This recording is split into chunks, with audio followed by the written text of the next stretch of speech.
disputa de Barcelona es una de las más célebres controversias judeo-cristianas que han existido en la historia de ambas religiones. A pesar de que esta duró solo 4 días, su repercusión tanto en el mundo judío como el cristiano fue de gran magnitud y las reacciones que suscitó se extendieron por muchos años, trayendo consigo actos insospechados como ordenanzas reales, procedimientos judiciales y bulas pontificias, convirtiéndose sin saberlo en el antecedente de la Inquisición española y la expulsión de los judíos de España de 1492. Fue en el año de 1240 en París, Francia, cuando la Iglesia Católica decide ya no solo debatir entre el clero, sino que inicia ya disputas públicamente a la sombra de la incipiente Inquisición de la época, cuando la teología se torna de pronto en un apéndice de la política. La eficacia de las disputas de 1240 en París, donde se procura defender el texto evangélico por encima de la Torá hebrea, a pesar de las fallas y contradicciones en las que el clero cristiano siempre termina, busca la inminente condenación del Talmud, que efectivamente logran llevar a cabo solo 2 años más tarde por medio de un auto de fe y la quema pública de ejemplares del mismo. Así, en un mes de Av del año hebreo 5023, siendo el año 1263 de la era común, 23 años después de la disputa de París, es en Barcelona que se dirigen ahora disputas públicas, inhóspitamente hacia la recuperación del Talmud que antes había sido quemado y perseguido. Ahora se busca su posible utilización en la predicación para convertir a judíos al cristianismo, de aquí la importancia de la disputa de Barcelona, ya que ésta atestigua con gran precisión el alcance de la tradición rabínica, a través de la cual el cristianismo no puede avanzar más porque, aunque lo busque, desconoce del mismo Talmud, y aún así lo busca utilizar como arma en contra de quienes la utilizan. Esto en manos del apóstata judío Paolo Cristiani, quien ha preparado argumentos y textos con anterioridad a la disputa, buscando justificar la doctrina cristiana ahora en manos de la Mishnah. El que es convocado a defender la postura hebrea, sin tiempo ni recursos para su preparación, es Nachmanides, Rabbi Moshe ben Nachman, una figura prestigiosa del judaísmo español del siglo XIII. Su autoridad es reconocida no solo por judíos, sino también por el rey Jaime I, con quien disfruta de relaciones privilegiadas. Los escritos de Nachmanides lo hacen famoso y se convierte rápidamente en un maestro de la halajá, la ley judía, siendo un comentarista renombrado de la Torá y al mismo tiempo un cabalista de élite. Se puede entender ahora la insistencia de los clérigos dominicos de Jaime I en debatir con Nachmanides abiertamente. Cada argumento que diera Nachmanides sería rebatido y usado en su desfavor. Siempre en las disputas ganaría la iglesia a pesar de todo lo que se dijera, y Nachmanides quedaría solamente endeble. Para poder capturar los mecanismos de la disputa de Barcelona, hay que imaginar una obra de teatro de un género bastante peculiar. Formalmente, se ponen de acuerdo en abordar 3 temas en esta ocasión.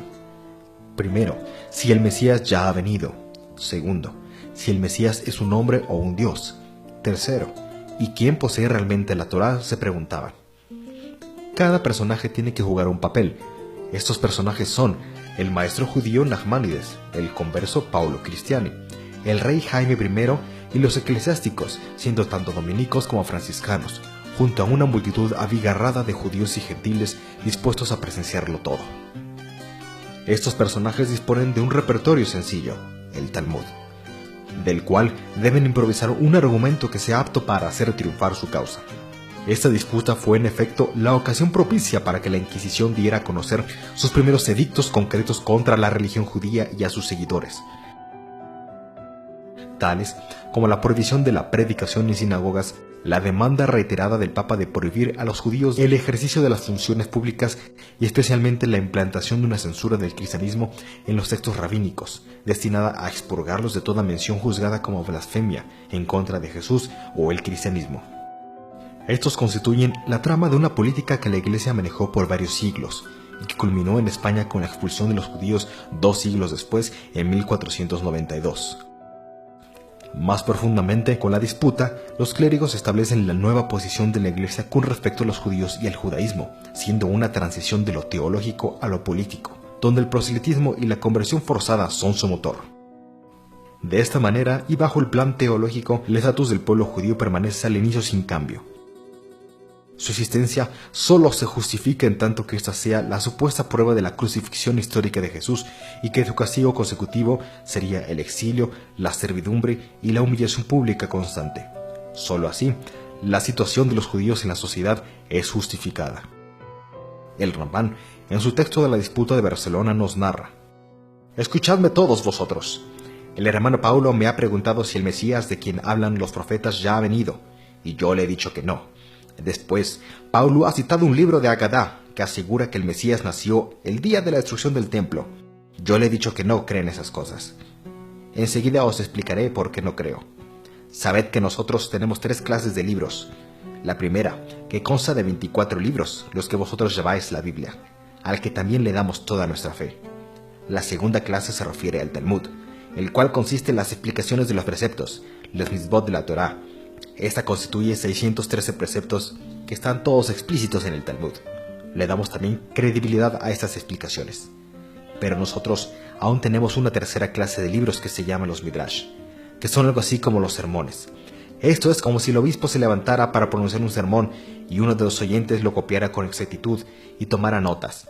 Y damos crédito a estas transcripciones. De esta forma, algunos de nuestros sabios escribieron que el Mesías no nacería antes de que se aproximaran los tiempos finales y que vendría para sacarnos del exilio. Es por esto que el enfoque cristiano de la tradición rabínica durante el transcurso de la disputa no es teológico ni metafísico, a pesar de los insistentes reclamos de Nachmanides, sino un enfoque político. Sigamos para tal efecto los pasos de Paulo Cristiani. La manera de cómo él usa la tradición judía es al menos original, ya que no persigue destruir el Talmud, sino que por el contrario intenta convertirlo en un instrumento certero para la causa de la conversión al cristianismo. Nachmanides los hace ciertamente parecer como impostores que engañan a la gente sobre la realidad de la tradición judía. El ataque es dudoso porque es indirecto, pero si Paulo Cristiani hubiera sido un poco más hábil y Nachmanides menos resoluto o enérgico, sus consecuencias habrían provocado tal vez un profundo malestar en la comunidad judía, más del que ya estaba preestablecido lograrse. Pero es a partir de ahí de donde se separan judíos y cristianos para no reencontrarse jamás. Para los primeros, el Mesías no ha llegado todavía, ni su reino se ha establecido, y regularmente se calcula el tiempo que falta para que esto ocurra, por lo cual Nachmanides no se abstiene de incluirlo en su redacción de la disputa. Para los segundos, el Mesías ya vino, pero su reino no es de este mundo, justificándolo con el sentimiento de que el pueblo judío está en el exilio despojado de su soberanía.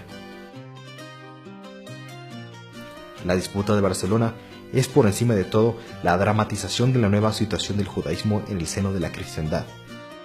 Persecuciones judiciales contra Nachmanides, censura del Talmud y confiscación de escritos a causa de la ortodoxia cristiana. En conclusión, la resistencia que tuvo el judaísmo mismo contra la cristianización llevada por la Iglesia solo obtuvo la exclusión definitiva de la sociedad cristiana de estos hijos de Israel.